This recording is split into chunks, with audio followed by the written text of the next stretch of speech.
বঙাইগাঁও জিলাৰ মানিকপুৰ আৰক্ষী থানাৰ অন্তৰ্গত 4 নং ভান্তাৰাৰ মহম্মদ আলীৰ পত্নী মমতাজ বেগমে যোৱা 3 দিন ধৰি নিৰুদ্দেশ হৈ আছে।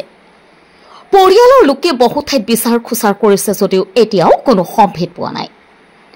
যদি কোনো সদাশয় ব্যক্তিয়ে মমতাজ বেগমৰ সন্ধান পায় তেন্তে 8118934789 নম্বৰত পৰিয়ালৰ লোকে যোগাযোগ কৰিবলৈ অনুৰোধ জনাইছে। জনাব লৈছো এক গুৰুত্বপূৰ্ণ খবৰটি।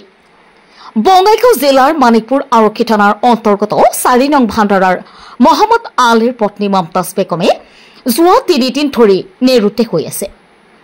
পৰিয়ালৰ লোকে বহু ঠাইত বিচাৰ খোচাৰ কৰিছে যদিও এতিয়াও কোনো সম্ভেদ পোৱা নাই। যদি কোনো সদাশয় ব্যক্তিয়ে মমতাজ বেগমৰ সম্ভেদ পায় তেন্তে 8118934789 নম্বৰত পৰিয়ালৰ লোকে যোগাযোগ কৰিবলৈ অনুৰোধ জনাইছে। মোৰ মা আজি 3 দিন হ'ল নিৰুদ্দেশ হৈ আছে। যিমান আত্মীয় স্বজন আছিল খা খবৰ লোৱা হৈছে কিন্তু কতো নাই।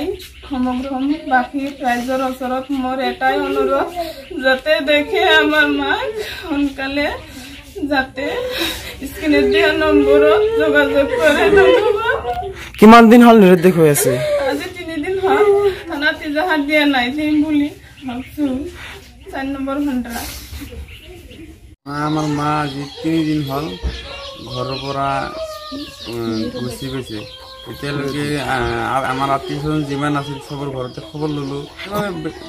কাজিয়া হোৱা নাই, এনে মানে এনেকুৱা কাজিয়া হোৱা নাই, কিন্তু কি হৈছে মই এনে ইমান ভালকৈ গম পোৱা নাই।